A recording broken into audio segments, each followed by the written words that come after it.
Ladies and gentlemen, a very good evening and welcome to Zomato Limited's Q1 FY'25 earnings conference call. From Zomato's management team, we have with us today Dipender Goyal, founder and CEO, Akshant Goyal, Chief Financial Officer, Albinder Singh Nindsa, founder and CEO of Blinkit, and Kunal Swarup, Head of Corporate Development. Before we begin, a few quick announcements for the attendees. Anything said on this call, which reflects outlook for the future, or which could be construed as a forward-looking statement, may involve risks and uncertainties. Such statements or comments are not guarantees of future performance, and actual results may differ from those statements. Additionally, please note that this earnings call is scheduled for a duration of 45 minutes, and we will be starting directly with the Q&A section of the call. If you wish to ask a question, please use the raise hand feature available on your Zoom dashboard. We will announce your name on the call and unmute your line, post which you can proceed with your question. We will wait for a minute while the question queue assembles.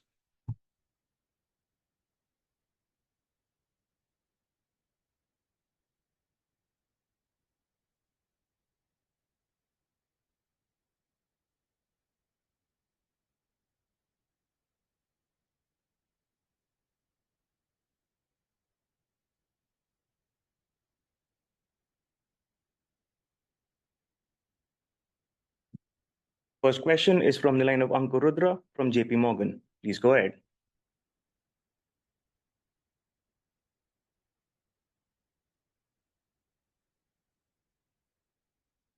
Ankur, hi, can you hear us? Seems like we're facing some technical difficulties. We'll circle back to Ankur. Next question is from the line of Vivek Maheshwari from Jefferies. Please go ahead. Hi, can you hear me? Yeah, hi Vivek, Yes. we can hear you. Hi, good evening. A few questions. First, on the food delivery business. So on a YY QOQ basis, the numbers look growth looks quite impressive, and it has come without any impact on margins by and large, which means that there may not be major let's say promotion discounts in the quarter. When we talk to some of the discretionary companies, the view is that there may not be a slowdown, but a moderation in growth for sure. And bit of a caution from a near-term perspective. What are your thoughts on the near-term food delivery business in terms of growth? Any concerns in the horizon for you? Yeah, hi Vivek, Akshant here. So I think we think that GOV growth of 20% plus we should be able to continue in the near term also. So to that extent, there might be, currently we're trending at 27-28% year-on-year growth. So that might fall a little, but by and large, don't see any specific concern on the demand side at this point, at least in our business. So Akshant, the restaurants, I mean, you are not picking up any caution from the restaurant partners, No, nothing specific at this point. Interesting. And the other thing, Akshant, is on the margins bit in the food delivery business. So 4 to 5% journey. Do you think by when do you target to get there? Is it going to be more moderate from here, or you think by exit F'25 you should be there? So hard to comment on exact timeline there. I think idea is to grow the right way and invest in areas that we need to while we continue to scale. So we're not thinking of a particular timeline as a goal here and then working backwards from there. That's not how we are operating right now. But as you are seeing that the business in the business, the margin has been expanding over time, and while we continue to also invest in growth and the long-term platform health. So, and there's so many variables, as you're saying, there's also demand, which over the last 2 years in general has been unpredictable, and there is competition and so on. So I think we'll do the right things and hopefully continue on that journey on margin expansion from here on. And in few quarters from now, we should get to that range we're talking about. We're not very far from that now. Got it. And on the QC bit, so you have explained quite well in the letter, but this 2,000, dark stores by March 20, latest, I think you are saying latest by March 26. Two parts to that. One is the store ramp up, period. And, if you are adding, the competition will also follow for sure. what could this imply from a profitability standpoint? Again, I have gone through your letter in detail, but would love to know if I think your guidance last time was, let's say, flattish EBITDA on an absolute basis for the next few quarters. Do you see that slipping into red in case, both because of you adding stores and therefore inefficiency of the new store, as well as competition following the suit, and in a micro market, there may be more competition? So, Vivek, like again, very hard to say that. I think at this point we don't think that will happen, and that's why we have said that uh, we believe that the business will remain profitable. But of course, as you are saying, there are so many variables and factors at play here. So it's not like that. What you're saying cannot happen. It can, but it doesn't look likely right now. And from a more longer term perspective, I think we have fair confidence in the fact that this business can be as profitable as food delivery in terms of margin, if not more. And by when we get to that margin is a function of, again, pace of expansion and the competitiveness in the market, which is hard to predict in the short term. But from a long term perspective, we feel fairly confident that we'll get there. Got it. And last question, Akshant. Anything more on the announcement on district? Anything big picture can you share with us? Nothing, Vivek. I think we've mentioned about how we think about the going out business in the letter, and I think we'll continue executing on that and share more updates as and when we have that. So nothing specific beyond what we have shared in the letter. Got it. Looking forward to that, and wish you all the very best. Thank you. Thank you. Next question is from the line of Vijit Jain from Citigroup. Please go ahead. Yeah, hi, thanks. So Akshant, my question is, first question, just housekeeping one. There's a reduction in Google Maps APIs from this quarter onwards for India, right? Is that a material contributor to your bottom line? No, Vijit, that is not going to impact our profitability meaningfully from here. Because Okay. I mean, what we read in papers is like more a headline number, but at least what we've analyzed, it doesn't seem to impact our profitability meaningfully at this point. Got it, Akshant. Akshant, then second question is on the delivery related charges. Just wondering, if the increase QOQ is and likely on a per unit basis as well, right? And so is that across both food delivery and quick commerce? Yeah, hi, this is Kunal here, Vijit. Yeah. There is some increase, but what you can see from the P&L is a function of the amount net of customer delivery charges, right? Yes. So yes, customer delivery charges have been declining as our gold Right.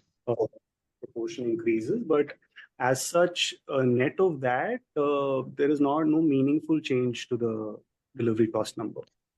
Got it, Kunal. And I have just one last question. So in the quick commerce business, if I just look at the fixed costs below the contribution line, right, it seems largely flattish QOQ. Now I know your wage increases are September quarter, right? If I remember this right. So is that how one should look at it here for the quick commerce business as well? Because one would have thought maybe there would be some G&A increases perhaps here related to all the new dark stores ads, etc. Yeah, so Vijit, the total fixed cost that you would compute is a function of multiple costs there, right? One is the corporate costs, and then there's also marketing cost. Right. And therefore, some of these costs balance each other out. So there would be some increase in corporate costs because of the scale of the organization increasing. But at the same time, there could be a quarter where we spend a little less on marketing. So that's what would happen. But so corporate costs would have grown, but you don't see it at a total level. Got it. And districts will be a separate app. I'm sorry if I missed that in the letter, if you've specifically mentioned that. Or is it going to be, the way going out shows up on the Zomato app right now? So we're planning to launch this as a separate app and brand. Right. Of course, Got it. we'll make sure that we take advantage of the traffic that we have on the Zomato app. So it's going to be pretty much like how we built Blinkit which is a separate brand, separate app, but still making sure that we keep our cost of customer acquisition lower using the traffic that we have on the Zomato app. Got it. Great. Thank you so much. And congrats. Great set of numbers again. Thank you. Thank you, Vijay. Thank you. Next question is from the line of Sachin Salgaonkar from Bank of America. Please go ahead. Hi, thanks for the opportunity and congrats for a good set of numbers. Three questions from me. First, just wanted to understand in terms of opening up stores going all the way to 2000.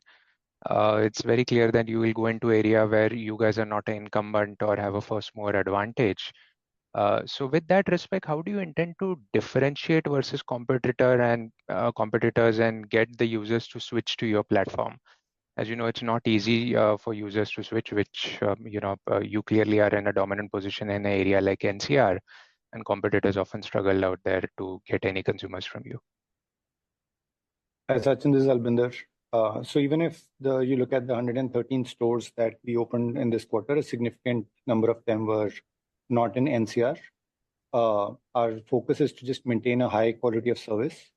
And in the markets where we are going, we believe the service at our level, both in terms of the selection that we make available to the customers and the consistency of the service, those are not actually at the same level that we provide. So when we are opening these locations as well, we are finding success in getting customers to start adopting our service over time. Got it, Albinder. Just a quick follow-up out here. Any sense on overlap between users between Zomato and other platforms or other Blinkit and other platforms? It's not something that we actively track. Got it. Second question is on the Blinkit take rate. Assume this quarter, I think we should not read too much given the GMV mix, or was there anything particular which didn't lead to an improvement in take rate out here? I think take rate is very dependent on a lot of factors, right? We also had some amount of food inflation which was baked into, I think, about 2 rupees 40 paisa when it came to the AOVs for staples and other products. And when there is more inflation, sellers usually tend to pass along some of the cost benefits to the customer to maintain competitiveness. So take rates usually are a function of a lot of these things. And because still a large chunk of the business is FMCG food and staples, so those factors are also fairly significant when we're looking at take rate. So overall, we are seeing our proportion of products outside of the core category increasing, and that also has higher take rates. But I don't think you can read a lot into the product mix based on the take rates that we're showing.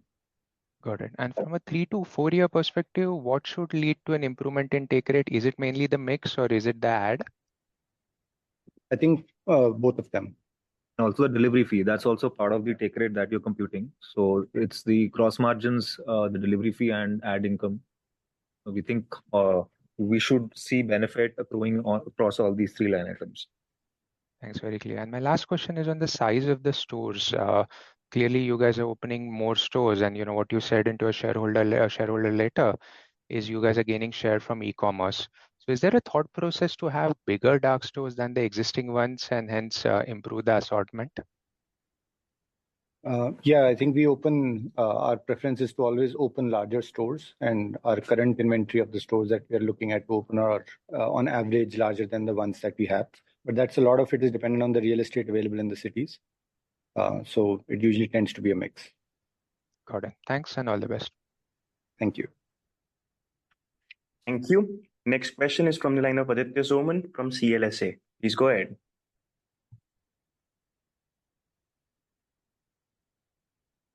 Hi, can you hear me? Yeah, hi Aditya. Hey, We can hear you. excellent.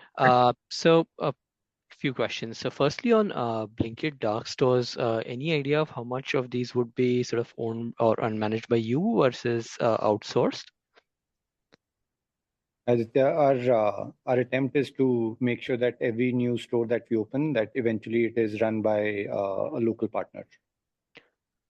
Understand. And how much of the growth was in Blinkit was driven by new SKUs, given that you're really expanding the number of SKUs? So I think overall, we don't actually demarcate it and provide that information. But we've been adding SKUs consistently over the last 4 quarters, and some of our categories have become rather large as percentage of the platform. So they are now starting to contribute meaningfully to the overall growth number as well, because the customer wallet share goes up for us when that happens. No, understand, very clear. And just in terms of on the switching gears to the food business, any sense on the order growth on the food side, how that's trended, and secondly on the gold subscribers, can you give us any sense on that number of gold subscribers and how that is changing delivery fees? Aditya, on the food delivery side, the GOV growth is largely a function of order volume growth. There is a little bit of AOV growth as well year on year, but mostly it's order volume growth. And as far as gold membership is concerned, I think the program has sort of matured now in terms of size. It is increasing month on month, but there is no large movement from the data that we shared a couple of quarters ago when we said that almost half of our GOV is from gold members. So we are ballpark in the same 50-55% zone today on the Zomato Gold membership base. No, that's very clear. And maybe just one follow-up on Blinkit. The new dark store sort of order count, you mentioned a few in the 2 calls ago that you were sort of hitting your 1,000 orders a day in 2 months, and then it would widen. Where are we today in terms of further 113 that you've launched in the previous quarter? It's pretty much same right now, Aditya. That in terms of getting to that scale, we're still taking 2-3 months. Fair enough. All right, that's it from me. Thank you. Thank you. Next question is from the line of Swapnil Potduke from JM Financial. Please go ahead. Hi guys, congratulations on a good set of numbers. My first question is more of a clarification with respect to the comment that you have mentioned that the industry growth expectation in food delivery is around 30%. Is that an indirect way of suggesting that you expect to grow at 30% GOV next 5 years? And if that is the case, we have been growing at around 25 to 30% last 3-4 quarters. What gives you that confidence of growing at a faster rate? So just to be clear, that statement is for our own business. So what we mean there is that FY22 to FY24, our food delivery GOV has grown at 30%. So we're not talking of the industry there. Yeah, but do you aspire to grow at that rate? And if that is the case, what would be the levers that will drive higher growth versus? We are already growing at 27-28%, right? So we're very close to that, right? And we're trying to. We do believe that there is a chance that we continue growing at that pace. But as we said, I think the overall expectation from a longer term perspective is still that we should at least grow at 20%. But as we are seeing in the last few quarters, we're doing more than that, right? So we don't know whether we'll be able to deliver 30 or not, but at least 20% should be possible. Got it. Very clear. The second question is also a kind of a clarification. So your take rates in food delivery has improved, Q on Q. Your contribution margins have come down. Now you did call out that the higher share of gold did affect your delivery charges. Was there also an element of the elections or the heat waves affecting the supply and that leading to some incremental spends? Yes, that's right, Swapnil. That did play a role in slightly lower contribution margins in this quarter.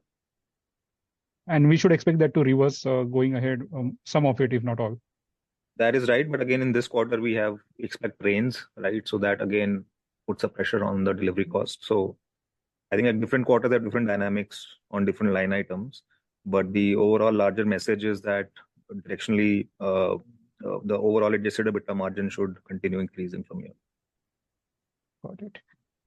And then one question on the macro front.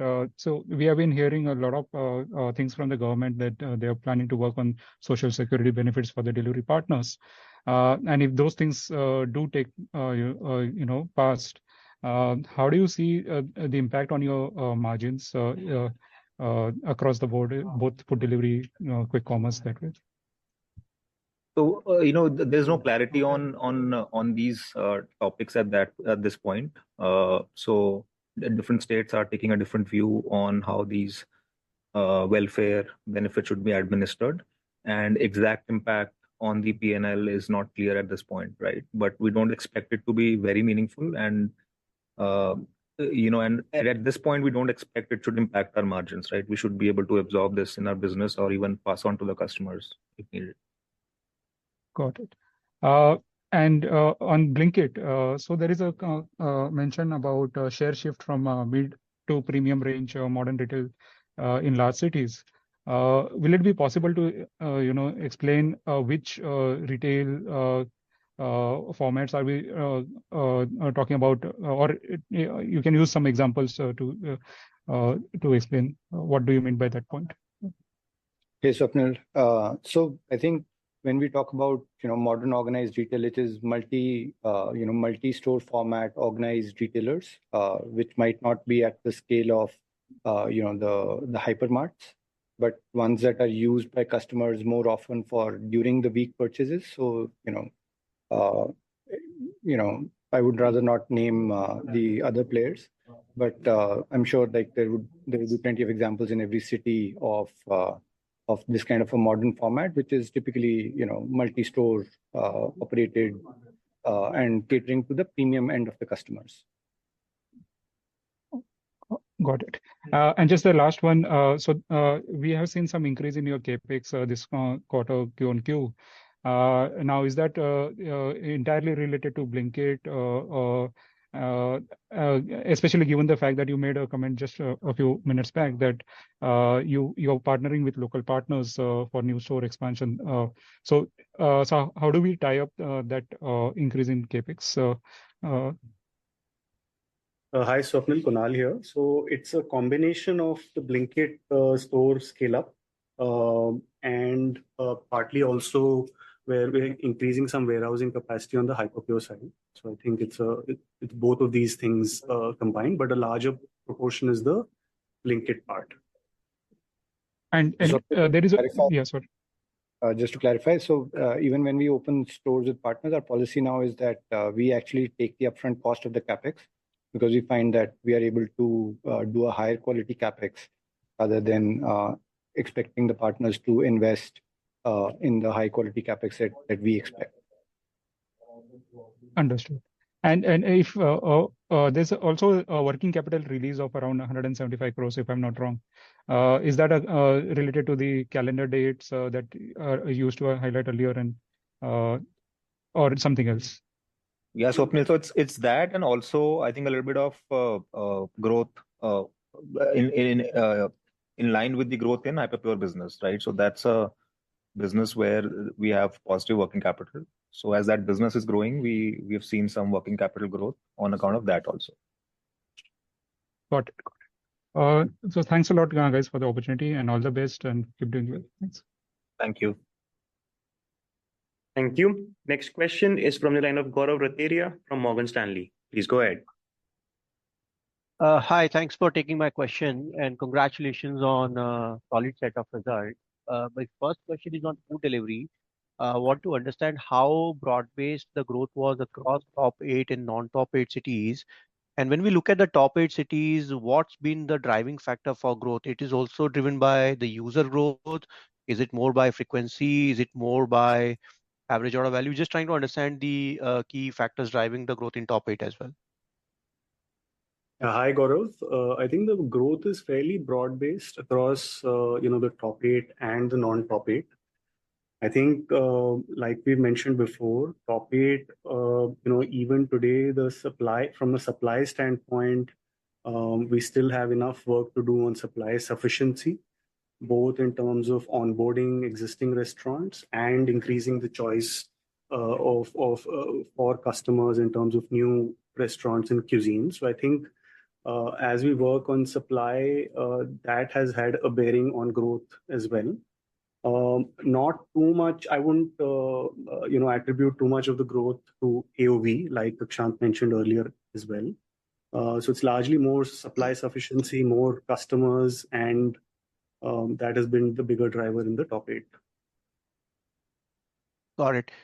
Secondly, on quick commerce, if I look at, any online model has three key tenets, right? Selection, price, and convenience. So how are we solving for selection? You did mention that some locations have gone to the extent of 22,000 SKUs, but there is always a pull and push between the size of stores required to store these SKUs and the time required to deliver the same within the mentioned bracket of 10 to 20 minutes, right? So I'm just trying to understand that typically this is a constraint from a business model perspective. How are you solving for that? And what's been the experience in some of these locations where you are been able to take the SKUs to more like 20,000 plus? Gaurav, I think the experience for the customer is always more delightful when they have a larger selection, like you said. And I think how we do it, that's part of the magic, and we would rather not talk about that. Okay. And last question, from a use of cash perspective, you've been generating cash. Any opportunities that you would be looking from an inorganic perspective, or any change in philosophy or thought process from returning of cash to shareholders? Thank you. So yeah, no, nothing beyond what we've already shared, Gaurav, in terms of investment opportunities and even on distribution back to shareholders, as we have mentioned in the past, that's not something we are considering right now. We want to retain strong balance sheet at this point. Thank you. All the best. Thank you. Next question is from the line of Samarth Patel from Equirus. Please go ahead.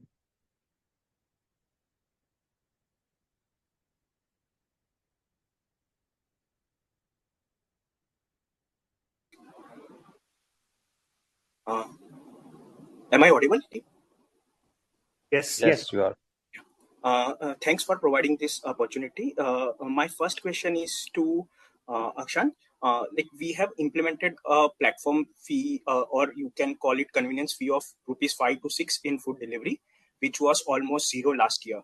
Now, given that the only online category which successfully have implemented convenience fee is the OTA sector, right? So how much flexibility do we have to potentially increase this platform fee without adversely affecting our volume growth in food delivery? Yeah, so I think we'll know that only with time. As you're saying, this is something, some little bit of untested waters for a business like ours. So yeah, we're taking step by step, and we'll see how sensitive the demand is to the platform fee, and take a business call accordingly. Okay. Just follow up to that question. Is it going to be like a dynamic fee? So let's say in terms of the higher volume for any particular day, are we planning to charge a different platform fee, or more or less it is going to be the static in nature? All these are options, and as I said, nothing is cast in stone. So we keep experimenting with ideas, and depending on what makes more sense is, I think, like what we'll take that call and move on. So at this point, there's no fixed formula here that we have in mind and that we want to stick to. So we have to be open-minded and keep experimenting. Okay. Thank you. That was helpful. Now, the second question to Albinder, like, can you share some, let's say, qualitative insights in terms of ramp up of new dark stores? You mentioned that the order volume growth is similar to last year dark store opening, but in terms of, let's say, breaking even at a store level, if you can just share some insight, because the AOV could be different, right, in the market that we are getting into. So that largely determines the profitability. So if you can just share some qualitative insights there. Yes, Samarth, like you said in the last call as well, the path to profitability of a store is dependent on a lot of factors. One of which is, the geography in which we open and whether it's a store in geography that we already operate in, the kind of area that store serves. So there are a lot of qualitative factors there. We don't like to look at averages when it comes to, what time it takes for a store to get there. I think we rather internally track each store's journey and have its own timeline, and whatever is the outcome, that's what we are confident of. In general, what we've seen is that number has been going down as our network has been expanding and the brand has been getting stronger, as well as our selection across the board has gotten better. Understood. Understood. And the last question is, like as previous participant also asked, like we have been expanding our SKU. So currently in some of the stores, as you mentioned in shareholder letter, we are at 25,000 unique SKUs, right? Now there is always going to be a trade-off between speed, cost, and assortment width. So like, are we okay to sacrifice some sort of speed and cost to increase our assortment width, or like given the kind of tech enabled model we have, we are confident that we will be able to have cost and speed within the defined guardrails and be able to increase the assortment width, and how far we are from the maximum number of SKUs that we can add into these dark stores. So Sumat, I think the answer is the second one, that we want to stick and we continue to stick to delivering all of this assortment in 10 minutes. And that will also always be our operating principle moving forward as well.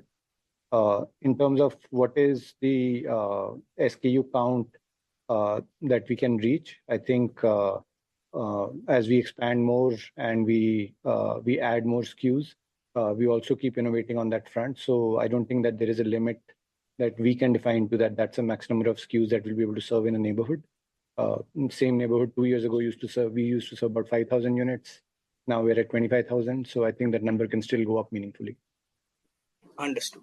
That was really helpful. Thank you, and congrats on great set of numbers. Thank you.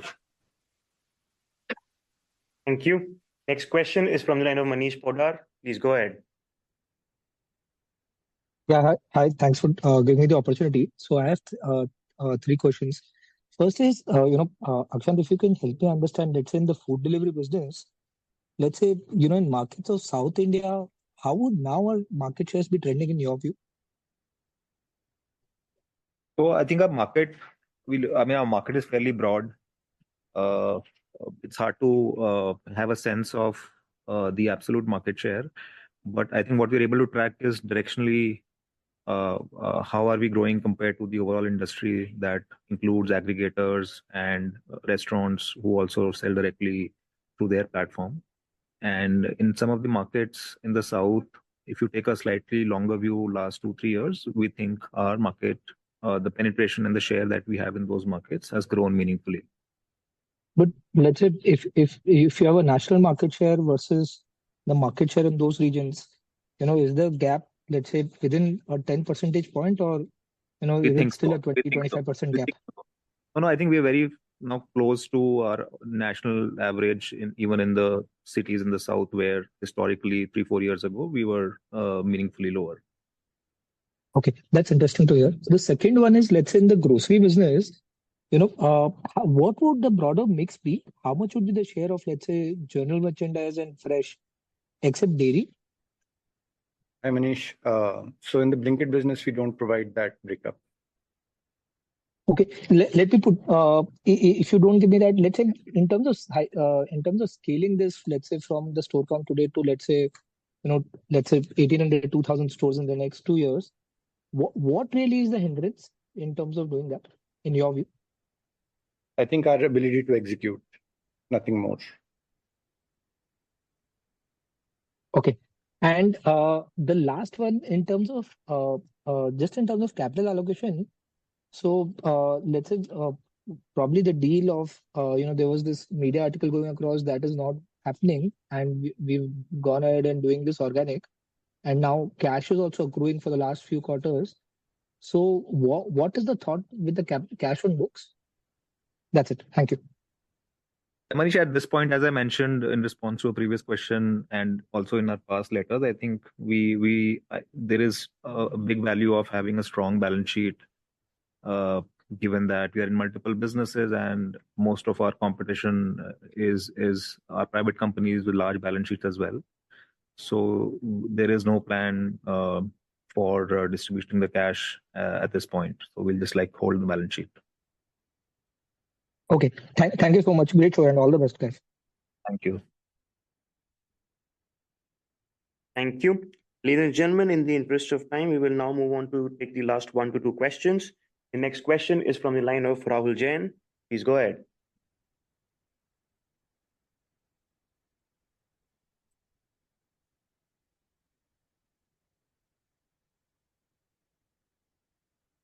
Now, can you hear us? Hello.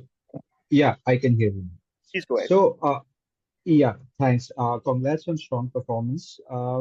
Just curious to understand any specific reason for highlighting need to, of the store count that we will go from 1,000 to 2,000 right away. And is there any insight that why we need, so many stores? Is it because the average MPU per store is not expanding significantly, and that's why to address a larger audience, the need for expanding the store base has to be significantly higher?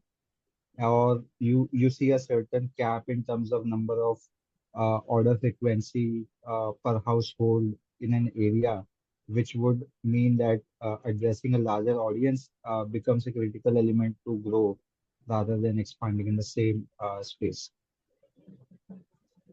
No, so there is no expansion in the same space here, right?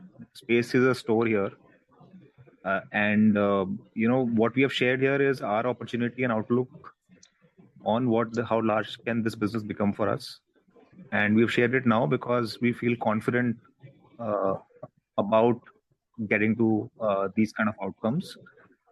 So as we've done in the past, we've made sure that we transparently communicate on how we view growth opportunities in the business without being overly aggressive or controlled. And in that spirit that we've shared this out with our investors. And this MTU per store kind of a matrix of achieving 11, 12,000 number, is it a good given the kind of a radius and density that you cater to for a particular store, or is there any specific benchmark which is an ideal number? We don't think of the business in this way, Rahul. So I'm unable to comment on this. Understood. That's it from my side. Thank you so much. Thank you. Next question is from the line of Kirat Atluri from Jetha Global. Please go ahead.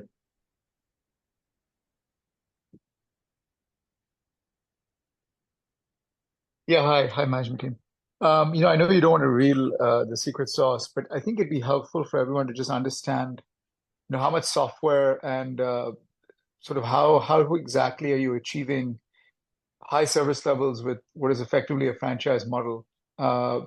We've seen many franchise models in different countries scale, but it requires extremely high levels of operating rigor and all kinds of internal systems. So maybe you can just break it down at a high level as to what is two or three things you do to achieve this outcome that would be pretty hard for a new or existing player to replicate. Because essentially you're arguing you can, this is sort of like McDonald's, right? You're sort of arguing that you can scale while maintaining service levels.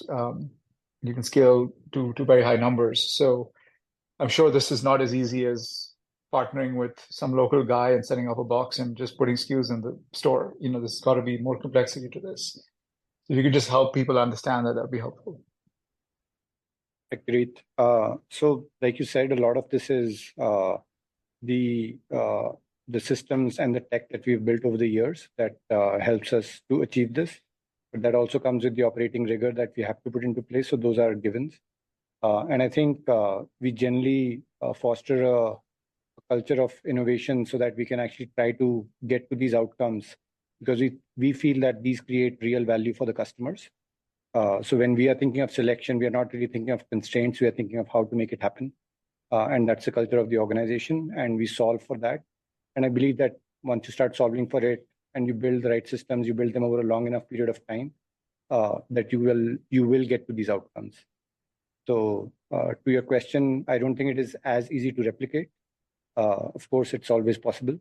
But I think it does require not just operating rigor, but also a lot of systems and the knowledge of how the entire ecosystem works. And of course, great partners.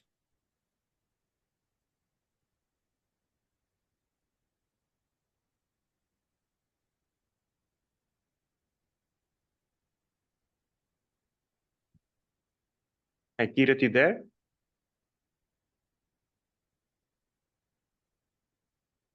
Yeah, thank you. Thank you. Thank you. Next question is from the line of Abhishek Banerjee from ICICI. Please go ahead. Yeah, hi. Couple of questions from my side.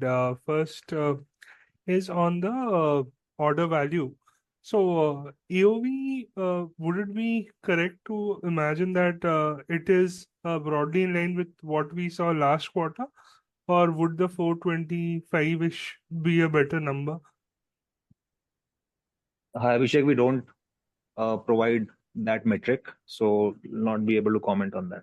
Okay, fair enough. But see, the reason I was asking is, if I take that the last quarter's number was there and the whatever take rate improvement has happened, which is about 50 bips if I take out the delivery fees, then the assumption is that almost 30 bips is coming from platform fees. So is the rest coming from advertising? That is what basically I'm trying to understand.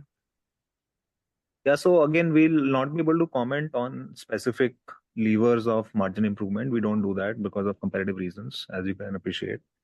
But yes, I mean, in the past, you mentioned that ad revenue is growing for us, and so is platform fee. That is fairly evident to everyone as consumers. So yeah, those two have played a role even in this quarter. Got it, sir. So now going to the Hyperpure business, I know you don't talk too much about it, but it has scaled up. I mean, even beyond what the most bullish guys were thinking. It's now a 5,000 crore revenue business. So could you give us some, at least some more details on it? Say things like how many restaurants are being serviced and all. Yeah, so it's growing well, the business, but having said that, we still feel that there's a lot of work to be done in terms of unlocking a much larger TAM than what we can see right now for this business.